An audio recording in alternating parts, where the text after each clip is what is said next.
Hey everybody, I'm going to go ahead and get started here. So chapter 25, REBT, that is the Rational Emotive Behavior Therapy. And Albert Ellis in 1955, he started with this. The previous methods of treatment were ineffective because they didn't focus on the client's current thoughts and beliefs. So this encompasses thinking, feeling, and behaving. It's recognizing the emotions, the behavior, and the thoughts that they are not separable. Counselors can help clients understand that their feelings aren't caused by events or other people or the past, but the thoughts that the person has developed during the situation. So changing one's irrational thoughts or beliefs into more flexible and rational ones, a more adaptive change in behavioral and emotional consequences occur. So the major goals of REBT include helping clients to strive for unconditional self-acceptance, unconditional other acceptance, and unconditional life acceptance. Some other goals are to help the client gain insight into their self-talk, help clients assess their thoughts, feelings, and behavior, and train clients in the principles of REBT so they can function effectively without a counselor. So we kind of talked about it in class the other night, but there is actually an ABCDE model. A is the activating event. B are the beliefs, both rational and irrational. C is the consequence. D is the dispute. And it goes on to talk about E, which is effects. There's actually 13 different steps to implement RBT, and on page 141 in our text, that's where I'm getting all this lovely information from, Erford, and also a 7-step process to use with clients is on page 141. So the example in the book talks about a mother that is struggling with perfection. Things don't go as planned, so she gets upset and afraid. I can't relate to this lady at all, Self-blame if she can't get it right. So she also just avoids the situation altogether. She feels like she's going to fail. So during this counseling session, they use scaling and rating how they felt throughout it.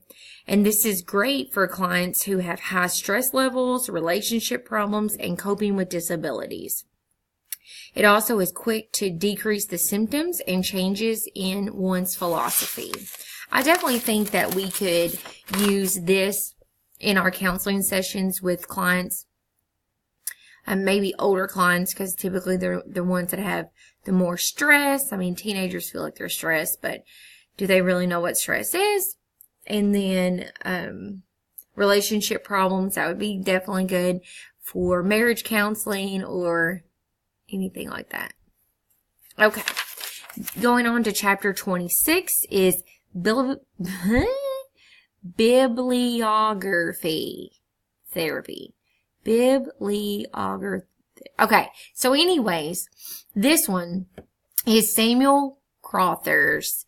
He started this back in 1916 using books as a part of the counseling process. That makes sense, right? Today, it's a technique used by professional counselors when clients need to modify their way of thinking. This helps the client find both pleasure in reading and release from mental distress. Clients connect with a character who has similar issues. Films, videos, and movies can also be used. So there's 5 goals. Teach constructive and positive thinking, encourage free expression of problems, assist the client in analyzing attitudes and behavior, foster the research for alternative solutions, and allow the client to discover problems that are similar to other problems. This sounds awesome. Counselors identify the client's needs, then the client selects the appropriate book, then the client reads the book outside of class in between sessions, and then they come back to sessions and they discuss the book. So they have the client concentrate on the feelings and how they express them, and then help the client point out transformations in the character's feelings, relationships, and their behaviors. Then they ask the client to make comparisons and then find alternative solutions. And then they talk about what the client has learned. And it's really important that you keep it reality focused. A lot of books out there, are about, I don't know, witches just came to mind, I guess, because of Halloween or something.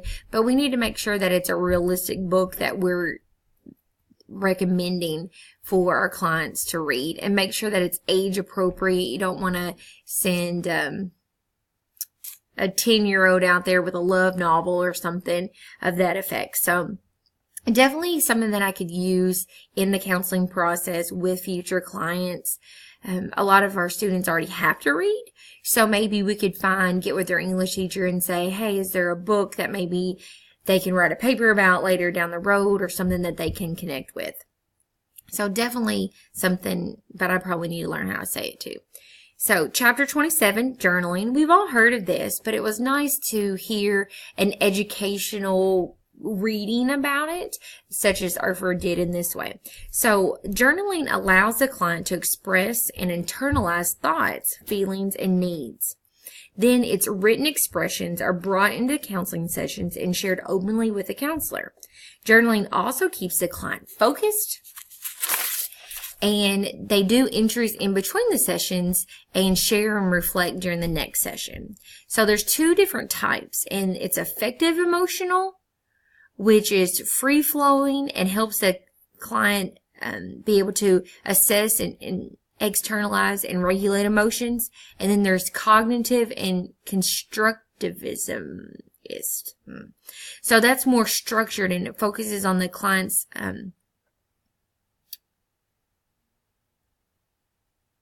the meaning and the making of the cognitive. So Ellis and Rogers, which we've read about before, they find journaling helpful and impactful during counseling session. There's a table on page 154, it's table 27.1, that provides a great example of what a journal entry should look like. Journaling is cheap and in its effective way to keep clients motivated and focused in between sessions. It helps clients remember important events and helps provide examples of when things happen throughout the week. And it decreases somatic illnesses, increases working memory, promotes positive growth, good effect on treating addictions. And that made me think about, during the addictions class, we had to give up something for 6 weeks while we were in this class, and then we had to journal it. And we had to at least journal, I think, 3 times throughout the week, talking about our emotions and our feelings, because we've given up something or we were implementing something new in our lives. And I tried to give up chocolate, and that was a complete joke. Too stressful time of the year to be giving up chocolate. So sadly, I was not successful at that, but I could see how journaling helped me remember those important things, and then to reflect back on it and read on it and be like, oh yeah, that was hard for me. And then I was able to talk about it in class, and that's how our clients can do and make our sessions more effective, because of that little bit of homework that we're giving them. So making sure that I answer all the questions and stay within the time, I believe that I've done that. So I hope you guys have a great night. Thank you.